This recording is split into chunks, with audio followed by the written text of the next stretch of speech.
வணக்கம் திருவருள் குடும்பம். போன வீடியோவில் நம்ம என்ன பார்த்தோம் அப்படின்னா, பெரியது எது அப்படின்னு முருகன் ஔவையாரை பார்த்து கேட்ட கேள்விக்கான பதில், அந்த பதிலை பற்றி அதற்கான விளக்கத்தை நாம் பேசிக்கிட்டு இருந்தோம். அதாவது அது எதோட தொடர்ச்சி அப்படின்னா, சுட்ட பழம் வேணுமா சுடாத பழம் வேணுமா அப்படின்ற கதையை பற்றி அந்த சீரீஸில் நம்ம இதை பேசிகிட்டு இருக்கோம். இதில் சில கேள்விகளை அந்த கதையோட முடிவில் முருகன் ஔவையார்கிட்ட கேட்குறாரு. அந்த கேள்விக்கு ஔவையார் அளித்த பதில்கள் இருக்கு பார்த்தீங்களா, அது நம்ம வாழ்க்கைக்கு ரொம்ப உபயோகப்படக்கூடிய பதில்களாக இருக்கு. அதனால ஒவ்வொரு கேள்வியையும் ஒவ்வொரு வீடியோவில் நம்ம விரிவாக பார்த்துட்டு வரோம். இந்த வீடியோவில் என்ன கேள்வி அப்படின்னா, பெரியது எது அப்படின்னு ஔவையார்ட்ட கேட்குறாரு முருகன்.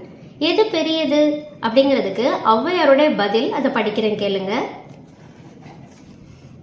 பெரியது கேட்கின் எரிதவள் வேலோய், பெரியது பெரியது புவனம் பெரியது. புவனமோ நான்முகன் படைப்பு, நான்முகன் கரியமால் உந்தியில் வந்தோன், கரியமாலோ அலைகடல் துயின்றோன், அலைகடல் குறுமுனி கலசத்தில் அடக்கம், கலசமோ புவியிற் சிறுமன், புவியோ அரவினுக்கு ஒரு தலை பாரம், அரவோ உமையவள் சிறுவிரல் மோதிரம், உமையோ இறைவன் பாகத்து ஒடுக்கம், இறைவரோ தொண்டர் உள்ளத்து ஒடுக்கம், தொண்டர்தம் பெருமை சொல்லவும் பெரிதே. இப்படி ஒரு பதில ஔவையார் கொடுக்குறாங்க. இதுல ஒரு பட்டியல் பெருசா போகுது. எது எது எது எது பெருசு, இது பெருசு, இதை விட இது பெருசு, இதை விட இது பெருசு, அதை விட அது பெருசு. இப்படி வரிசையா ஔவையார் அடுக்கிறதுக்கான காரணம் என்ன? ஏன் அப்படின்னா, இது பெரிது அப்படின்னு ஒரே பதில் சொல்லும் பொழுது அப்போ நிறைய கம்பேரிசன் வரும். என்னன்னா, இது பெருசு இல்லையா, அதை விட இது பெருசு இல்லையா அப்படின்னு. அப்போ ஒரு குரோனலாஜிக்கல் ஆர்டர்ல, ஒரு தர வரிசைப்படி அவங்க அதை அடுக்கிறாங்க. இதெல்லாம் பெரிது. ஒரு சின்ன கோடு வரைகிறோம். இப்போ நம்ம ஒரு கோடு, பெரிய கோடு வரைஞ்சிட்டு அதை விட பெரிய கோடு வரையும் பொழுதுதான் தெரியும் இது எவ்வளவு சின்ன கோடுன்னு. அந்த மாதிரி ஒரு வரிசைப்படி ஔவையார் இதை வரிசைப்படுத்துறாங்க. எப்படி அப்படின்னா, முதல் வரி என்ன சொல்றாங்க? பெரியது கேட்கின் எரிதவள் வேலோய். முருகனை அட்ரஸ் பண்றாங்க இந்த இடத்துல. என்கிட்ட பெரியது என்ன அப்படின்னு கேட்கிற எரிதவள் வேலோய் அப்படின்னு சொல்றாங்க. முருகா அப்படிங்கறத அதுக்கான பொருள். ஆனா எரிதவள் வேலோய் அப்படின்னு சொல்றாங்க. எரிதவள் முருகன் எல்லாருக்குமே தெரியும். சிவபெருமானோட நெற்றிக்கண்ணிலிருந்து வந்த ஞான நெருப்பு 6 தாமரைகள்ல விழுந்து அது ஒரு குழந்தை ஸ்வரூபமா மாறி அந்த 6 குழந்தைகளையும் உமையம்மை ஒருங்கே அரவணைத்து ஒரு முருகன் ஆக்கினார். 6 முகனை ஒரு உருவத்தில் உள்ளவனா மாற்றினார். இந்த கதை எல்லாருக்குமே தெரியும். இந்த கதையை கூட நம்ம இன்னொரு வீடியோல விரிவா பார்க்கலாம், முருகன் தோன்றிய கதைய. ஆனா நெருப்புல இருந்து வந்த குழந்தை நெருப்பு தவழுது, அந்த எரி தவள் அப்படின்னு சொல்றாரு. தவழக்கூடியது யாது? Young children, child. அதுதான் ரொம்ப குழந்தைன்னு சொல்றாங்க. ஞானம் இளமையானது. எப்போதுமே அது இளமைத்தன்மை குன்றாதது. சிவபெருமானுடைய நெற்றிக்கண்ணிலிருந்து உதித்த ஞான சூரியன் அப்படின்னு சொன்னா, சூரியன்கிறது குறைச்சலான வார்த்தை. ஏன் அப்படின்னா, கோடி சூரியன் சேர்ந்தாலும் இவரின் பிரகாசத்திற்கு ஈடாகாது. அப்படிப்பட்ட ஒரு தேஜஸ் உடையவர், ஒரு பவர் உடையவர் முருகன். அவங்களை எப்படி அட்ரஸ் பண்றாங்க? ஒரு குழந்தை மாதிரி தன்னோட இஷ்ட தெய்வத்தை, தன்னோட குருவை ஔவையார் சொல்றாங்க எரி தவள் வேலோன்னு சொல்றாங்க. அப்போ ஒரு பிழம்பு, ஒரு வெளிச்சம், அந்த வெளிச்ச பிழம்பு தவழ்ற பிழம்பு அப்படின்னு சொல்றாங்க. அந்த எரி தவள் சொல்றாங்க. அந்த எரியக்கூடிய ஒரு குட்டி நெருப்பு, சிவபெருமான பெரிய நெருப்பு அப்படின்னு கன்சிடர் பண்ணீங்கன்னா, அந்த நெருப்போட குட்டி நெருப்பு, அவரோட குழந்தை தானே இது. அப்படி நம்ம எடுத்துக்கணும். பால முருகனா பார்த்து சொல்றாங்க. ஏன் அப்படின்னா, இந்த கதையில ஒரு சின்ன இடைப்பயனா தான் சுட்ட பழம் வேணுமா சுடாத பழம் வேணுமான்னு கேட்டாங்க. பால முருகனா தான் அவங்க காட்சி அளிச்சிருக்காரு முருகன் ஔவையாருக்கு இந்த கதையில. ஸோ அப்ப என்ன சொல்றாங்கன்னா, எரி தவள் வேலோய், நீ குட்டி நெருப்பு, நீ என்ன சொல்றது, ஒரு குழந்தை நெருப்பு அப்படின்னா அதுக்கு அர்த்தம் நீ சின்னவங்கிறது அர்த்தம் கிடையாது. ஏன்னா ஞானத்தின் உச்சகட்டம் முருகப்பெருமான். ஆனா சிவனோட நெற்றிக்கண்ல இருந்து வந்த சிவனுடைய குழந்தை, அந்த குழந்தை பால முருக ஸ்வரூபம், அதை மென்ஷன் பண்றதுக்காக ஔவையார் சொல்லியிருக்காங்க எரி தவள் வேலோய். அந்த செல்லமா அப்படி இந்த மாதிரி சொல்றாங்க. வேலுவினா வேலை கையில வைத்திருக்கக்கூடியவனே அப்படின்னா அது அவருடைய மிக ஒரு முக்கியமான அடையாளங்கள்ல ஒன்று. வேல் வச்சிருந்தா அது முருகன் அப்படிங்கிறது ஒரு அடையாளம். ஏன்னா ஒவ்வொரு தெய்வத்துக்கும் ஒவ்வொரு ஆயுதங்கள் இருக்கு. திருசூலம் வந்துட்டு சிவபெருமானுக்கு எப்படி சூலம் வந்து ஆயுதம் இருக்கோ அதே போல வேல் பார்வதி தேவியால வந்து முருகனுக்கு கொடுக்கப்பட்ட ஆயுதம். அப்ப நம்ம வேலோய் அப்படின்னு சொல்லும்போது நேச்சுரலாவே நம்ம தெரிஞ்சுக்கலாம் இவங்க வந்து முருகனைத்தான் வந்து சொல்றாங்க இந்த பாட்டுல நம்ம தெரிஞ்சுக்கலாம். 2வது வரி போவோமா? பெரியது பெரியது புவனம் பெரியது அப்படின்னு சொல்றாங்க. அப்ப இந்த புவனம் அப்படின்னா நம்ம எதை வந்து எடுத்துக்கிறது? நம்ம பூமியா அப்படின்னு கேட்டா இந்த இதுல வந்துட்டு புவி அப்படிங்கிற ஒரு வார்த்தையை வந்து மென்ஷன் பண்றாங்க. புவனம்னா ஒரு பிக்சரைசேஷன் நம்ம வந்து பண்ணிக்கலாம், சரியா? அப்பதான் நம்மளால படிப்படியா அந்த பிரம்மாண்டத்தை ஒன்றை விட இன்னொன்னு ஏன் பெரியதா இருக்கு அந்த தரவரிசைப்படி நம்ம போக முடியும். சூரிய குடும்பம்னு வச்சுக்கோங்க. இந்த புவனம்னு வந்து ஔவையார் சொல்றது இந்த சூரிய குடும்பம், அதாவது புவி பல கோள்களால சுற்றப்பட்டு, சூரியனை எல்லா கோள்களும் சுற்றுது இல்லையா, அது ஒட்டுமொத்த இந்த சூரிய குடும்பத்தை நம்ம புவனம்னு எடுத்துக்கலாம். ஏன் அப்படின்னா இங்க நம்ம புவியில இருந்து பார்க்கும் பொழுது சூரியனை நம்மளால கண்ணுல வெற்று கண்ணாலே பார்க்க முடியுது. நிலவு அதை நம்ம வெற்று கண்ணால பார்க்க முடியுது. அதிகாலை பொழுதுல வெள்ளி கோலை நம்மளால வெற்று கண்ணால பார்க்க முடியுது. சில விண்மீன்கள் எல்லாத்தையுமே நம்மளால ஓரளவுக்கு பாத்திர முடியுது. அப்ப இந்த புவனம் அப்படின்ற வார்த்தைக்கு நம்ம சூரிய குடும்பம்னு ஒரு அர்த்தம் பண்ணிக்குவோம். இதுதான் எக்ஸாக்டா இல்லாட்டின்னு ஒரு அர்த்தம் பண்ணிக்குவோம். அப்ப அந்த பிரம்மாண்டம் விரிவடைய அப்பதான் நமக்கு வந்து பார்க்க முடியும். ஓகேவா? புவனமோ நான்முகன் படைப்பு அப்படின்னு சொல்றாங்க. அப்போ இந்த புவனம் இது வந்து நான்முகனோட படைப்பு அப்படிங்கிறாங்க. ஒட்டு மொத்தமா சூரிய சந்திரன் இந்த சூரிய குடும்பம் நான்முகனோட படைப்பு அப்படிங்கிறப்போ அந்த நான்முகனான பிரம்மன் அவர் தான் இது எல்லாத்தையும் படைச்சாரு. அவர் தான் இதுக்கெல்லாம் வந்து பொறுப்பேற்றுக்க கூடியவர் அப்படின்னு வச்சுக்கிட்டோம்னா இப்ப இது என்ன நடக்குது? இதை விட பெரிய இந்த சூரிய குடும்பத்தை விட பெரியவர் நான்முகன், அதாவது பிரம்மதேவர் அப்படின்னு ஒரு கணக்கு வருது. அடுத்த வரைக்கும் போலாம். நான்முகன் கரியமால் உந்தியில் வந்தோன் அப்படின்னா இதுக்கு அர்த்தம் என்னன்னா பிரம்மதேவர் எங்கிருந்து வந்தார்னா பெருமாளுடைய தொப்புளிலிருந்து வந்தவர் அப்படின்னு சொல்றாங்க. அப்போ பெருமாளுடைய தொப்புள்ள இருந்து பிரம்மதேவர் வந்திருக்காரு. இப்ப கணக்குப்படி பாத்தீங்கன்னா பெருமாள் நீட்டமா இப்படி படுத்திருக்காரு. அவருடைய தொப்புள்ள இருந்து பிரம்மதேவர் வந்திருக்காரு. அந்த பிரம்மதேவருக்கு மேல அவருடைய கட்டுப்பாட்டுல சூரிய குடும்பம் இருக்கு. அப்ப சூரிய குடும்பம் ரொம்ப பெருசு. அதை விட பெருசு பிரம்மதேவர். அதை விட பெருசு என்ன இருக்கு அப்படின்னா பெருமாளாம். கரிய பெருமாள், கரிய நிறமுடைய பெருமாள் அப்படின்னு சொல்றாங்க. இத ஏன் கரிய பெருமாள் அப்படின்னு சொல்லிட்டு வருது? இப்ப நீங்க பாத்தீங்கன்னா ஸ்பேஸ்ல பாத்தீங்கன்னா நிறம் இருக்காது. அப்போ அந்த இடத்துல வெளிச்சம் இருக்கும், அது நம்ம கண்ணுக்கு தெரியாது. அப்ப லைட்டை ஸ்டாப் பண்ணக்கூடிய ஒரு ஆப்ஜெக்ட், ஒரு பொருள் இருக்கணும்.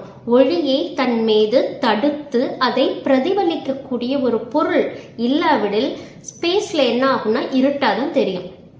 அப்ப அந்த ஸ்பேஸா வந்துட்டு அந்த ஸ்பேஸ் இருக்கு இல்லையா, வானத்துல வந்துட்டு பல பொருட்கள் தன் மேல மிதக்கக்கூடிய அந்த ஸ்பேஸா வந்துட்டு யார் இருக்கா? கரியம்மாள்.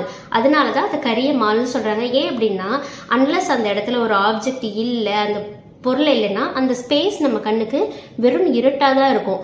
ஒளிய ஒரு பொருள் பிரதிபலிக்கும் பொழுது, எதிரொலிக்கும் போது மட்டும்தான் நம்மளால அதை பார்க்க முடியும். அப்ப என்ன ஆகுனா இந்த சூரிய குடும்பம் அந்த ஸ்பேஸ்ல தான் இருக்கு.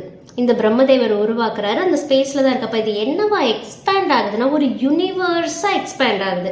கரெக்டா? நம்ம சூரிய குடும்பம் இப்படி பல சூரிய குடும்பங்கள்லாம் சேர்ந்து அந்த அந்த யூனிவர்ஸ் இருக்கு பாத்தீங்களா, அந்த மில்கி வே யூனிவர்ஸ் எல்லாம் சொல்றாங்கல்ல, இப்படி ஒரு யூனிவர்ஸா இது வந்து கட்டமைக்குது.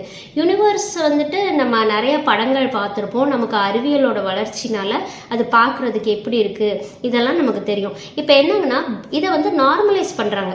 இப்போ நம்ம ஒரு பிரம்மாண்டத்துக்கு விரிஞ்சிருக்கோம், அது திரும்ப நார்மலைஸ் பண்ணி கொடுக்குறாங்க. எப்படி அப்படின்னா இந்த கரிய மாலோ அலைகடல் துயின்றோன் அப்படின்னு சொல்றாங்க. இதுக்கு நமக்கு இன்னும் கரெக்டான ப்ராப்பரான ப்ரூஃப் இல்லை. ஆனா அங்கங்க செய்திகள் வந்து நமக்கு வெளியா வருது. என்ன அப்படின்னா ஆகாயத்துல ஒரு கடல் இருக்கு அப்படின்னு சொல்றாங்க, பார்க்கடல் அப்படின்னு சொல்றாங்க. இப்போ ஸ்பேஸையே நம்ம வந்து கடல்னு எடுத்துக்கிட்டாலும் சரி.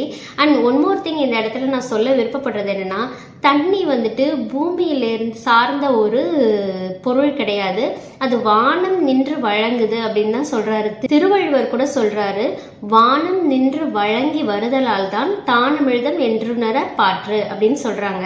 ஸோ இது ஒரு திருக்குறள், நான் கரெக்டாக சொன்னேனான்னு கூட தெரியாது. அப்போ இது வந்து ஒரு ஃபாரின் ஏஜென்ட்னு வச்சுக்கோங்க. நம்ம பூமியை பொறுத்த வரைக்கும் தண்ணி ஒரு ஃபாரின் ஏஜென்ட், அதை நமக்கு வானம் தான் வழங்கி வருது. அதனால தான் வானம் பார்த்த பூமியாக நம்ம பூமி இருக்கு. கடல்ல வந்து அந்த இது இருக்கு, ரொம்ப இந்த சோர்சஸ் இருக்கு. இப்போ லேட்டஸ்டா வானத்துல நீர்பகுதி கடல் மாதிரியான ஒரு விஷயம் இருக்கதை கண்டுபிடிச்சிருக்காங்கன்னு ஒரு சில நியூஸ் வருது. ஆனால் ஃபேக் நியூஸஸ்க்கு இப்போ பஞ்சமே கிடையாதுன்னு வைங்க.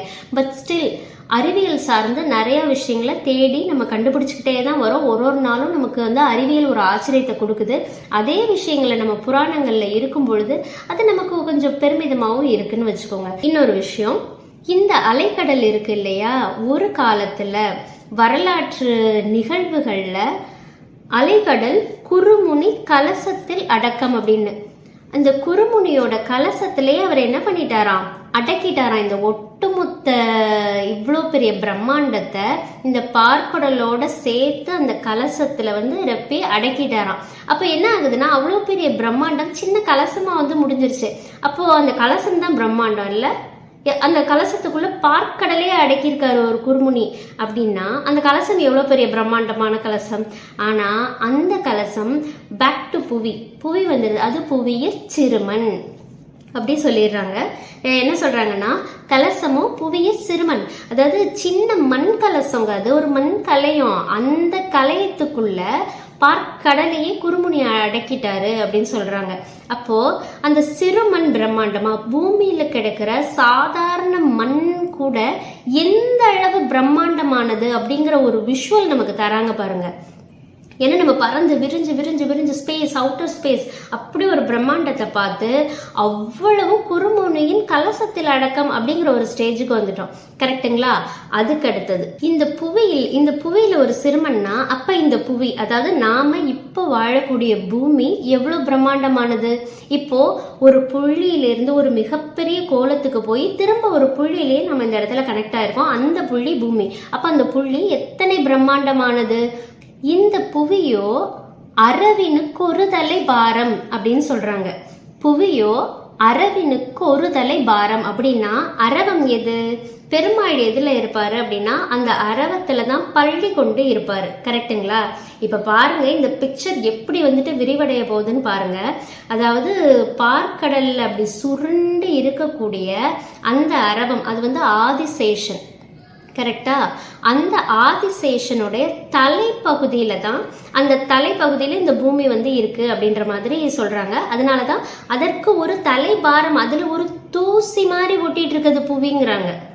இந்த ஆதிசேஷன் இருக்கார் இல்லையா, இது அப்ப இந்த ஆதிசேஷன் இந்த சுருள் வடிவத்தை நீங்க எங்கேயோ பார்த்த மாதிரி இல்ல. யூனிவர்ஸ் பாத்தீங்கன்னா அப்படி சுருண்டு இப்படி ஒரு எப்போதும் எவர் மூவிங் அப்படின்ற ஒரு சக்கர நிலையில வந்து சுருண்டு இருக்க மாதிரி இருக்கும். கவனிச்சிருக்கீங்களா? அப்ப எதை சொல்றாங்க இந்த இடத்துல அப்படின்னா, இந்த மேக்னெட்டிக் பவர், அந்த ஈர்ப்பு விசை ஒரு பவர் இருக்கு இல்லையா, அதை வந்துட்டு நம்ம அதோட ஒப்பிடுறாங்க. ஏன்னா அதுதான் அந்த சுருண்டு இருக்கும். அந்த பவர்னால தான் அது அந்த ஒரு பர்டிகுலர் ஷேப்ல இயங்க முடியுது. ஒரு இடத்த நோக்கி அது நகர்ந்துகிட்டே இருக்கு.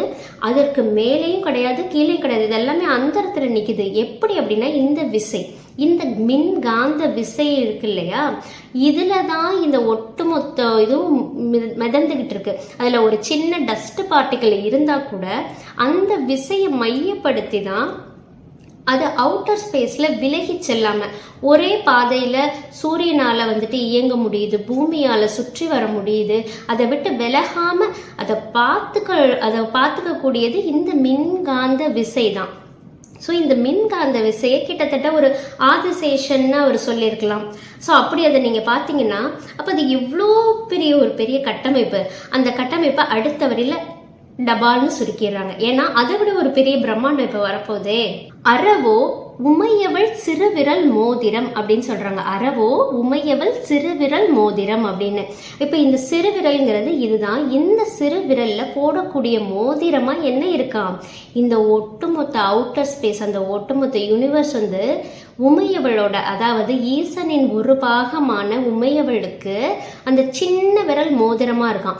நம்ம உடம்புல ஒரு சின்ன மோதிரத்துல அப்ப நம்ம எவ்வளவு பெரிய பிரம்மாண்டம், இத்தனை பிரம்மாண்டத்தையும் உமையவள் அவளோட சின்ன விரல்ல மோதிரமா போட்டிருக்கலாம். இதுக்குள்ள யார் இருக்கா? அவுட்டர் ஸ்பேஸ் இருக்கு, பார்க்கடல் இருக்கு, அதுக்கப்புறமா வந்துட்டு பெருமாள் அங்க பள்ளி கொண்டு இருக்காரு, பெருமாளுடைய உந்தியில பிரம்மன் இருக்காரு, அந்த பிரம்மன் படைத்த புவனம் இருக்கு, அந்த புவனத்திற்குள்ள புவி இருக்கு, அந்த புவியில குருமுனி இருக்காரு, அவர் ஒட்டுமொத்த பார்க்கடலையும் தன்னோட கலசத்துல அடக்கியவர். இந்த ஒட்டுமொத்த பிரம்மாண்டத்தையும் தன்னோட சிறு விரல் மோதிரமாக அணிந்தவள் உமை. அப்படின்னா அவ எத்தனை பெரியவ, அவளுடைய பிரம்மாண்டம் நம்மளால யோசிக்க முடியுதா? அடுத்த வரி வராரு பாருங்க. உமையோ இறைவன் பாகத்து ஒடுக்கம் அப்படின்னு சொல்றாரு. அந்த உமையம்மை இவ்வளோ பிரம்மாண்டத்துக்கு பிரம்மாண்டமா இருக்கக்கூடிய உமை யாராம்? இறைவனின் பாகத்துக்குள்ள ஒடுக்கமா இருக்காராம். ஏன் அப்படின்னா இறைவன் அர்த்தநாரியா இருக்காரு. தன்னில் சரிபாதியை தன் மனைவியான உமைக்கு தந்தவர், தன்னுடைய உடல்ல சரிபாதி தன்னோட ஒய்ஃபுக்கு தந்தவர் வந்துட்டு சிவபெருமான். அப்ப சிவபெருமானுக்கு உள்ள உமையம்மை ஒடுக்கம் அப்படின்னு சொல்றாங்க. அப்போ அந்த இறைவன் எத்தனை பிரம்மாண்டமானவன். ஒரு மாதிரி திகைப்பா இருக்கு. இதை விஷுவலைஸ் பண்ணி ஒண்ணுக்குள்ள ஒண்ணு நம்ம போக போக ஒரு மிகப்பெரிய பிரம்மாண்டம் நம்ம கண்ணு முன்னாடி விரியுது. அப்படிப்பட்ட இறைவன் இருக்கிறதுலேயே பிரம்மாண்டமானவன் அப்படின்னு சொல்றாங்க. அப்படிப்பட்ட இறைவன் எங்க ஒடுங்குறாராம்? உமை இறைவனுக்குள்ளே ஒடுங்குகிறார், இறைவன் தொண்டர் உள்ளத்து ஒடுக்கம் அப்படின்னு சொல்றாங்க. இப்போ ஒரு ஆர்டர் சொல்றேன் கேளுங்க. புவனம், அந்த புவனத்தை படைச்ச பிரம்மன், அந்த பிரம்மன் கரியமாலோட உந்தியிலேருந்து வந்திருக்கான். பார்க்கடல் இருக்கு, அந்த பார்க்கடலை தாண்டி ஒரு அவுட்டர் ஸ்பேஸ் இருக்கு, ஆதிசேஷன் இருக்காரு, அந்த ஆதிசேஷனை உமை மோதிரமா போட்டிருக்காரு. அந்த உமை வந்துட்டு இறைவனுக்குள்ள அடக்கம். இப்ப இறைவன் வந்து மிகப்பெரிய பிரம்மாண்டமா இருக்காரு. ஆனா நம்ம யாரு? இந்த புவியில ஒட்டிட்டு இருக்க ஒரு தூசிக்கு சமானமாவாமா? நம்ம மனுஷங்க, நம்ம சாதாரண மனுஷங்க இந்த பூமியில நம்ம ஒரு தூசியா கூட கணக்கு வர மாட்டோம். ஆனா அப்படிப்பட்ட பிரம்மாண்டமான இறைவன் யாரா? நம்ம உள்ளத்துக்குள்ள ஒடுக்கமாகிறாராம். அண்டத்துல இருக்கிறது தான் பிண்டத்துல இருக்குது அப்படின்னு சொல்லிட்டு சித்தர்கள் வந்துட்டு சொல்லுவாங்க. அப்படி இருக்கும் பொழுது அந்த இறைவன் ஒட்டுமொத்தமாக எங்க தொண்டர்களுடைய அடியவர்களுடைய உள்ளத்துல அத்தனை பெரிய பிரம்மாண்டமும் வந்துட்டு ஒடுக்கமாயிடுது அப்படின்னு சொல்லிட்டு ஒரு பதில் சொல்றாங்க. இப்போ தொண்டர்தம் பெருமை சொல்லவும் பெரிதே. அப்ப எது பெரியது? அந்த ஒட்டுமொத்த பிரம்மாண்டமான இறைவனுக்கு அடியவர்களுடைய பெருமை இருக்கு பாருங்க, அந்த பெருமை தான் பெரிதினும் பெரிது அப்படின்னு சொல்லி ஔவையார் முடிக்கிறாங்க. இதை யாராலையுமே மறுக்க முடியாது. ஏன் அப்படின்னா இறைவனுக்கு தொண்டு செய்து கிடத்தலை விட இந்த உலகத்துல பெரிய ஒரு விஷயம் இருக்க முடியுமா? ஞான பாதையில நம்ம போகும் பொழுது பக்தி, இறைவனுக்கு நாம் அடிமை தொண்டு ஆற்றுதல் இருக்கு பாத்தீங்களா, அதை விட இந்த உலகத்துல பெருசுங்கிறது எதுவுமே கிடையாதுன்னு சொல்லி இத்தனை பெருசு நம்ம கண் முன்னாடி அடுக்கி ஔவையார் ரொம்ப அழகான ஒரு பதிலை கொடுத்திருக்காங்க. ஸோ இதுக்கான விளக்கத்தை தெரிஞ்சுக்கிட்டோம். அடுத்த வீடியோல அடுத்த கேள்விக்கான பதில் என்ன அப்படிங்கிறத நம்ம பார்க்கலாம். நன்றி, வணக்கம்.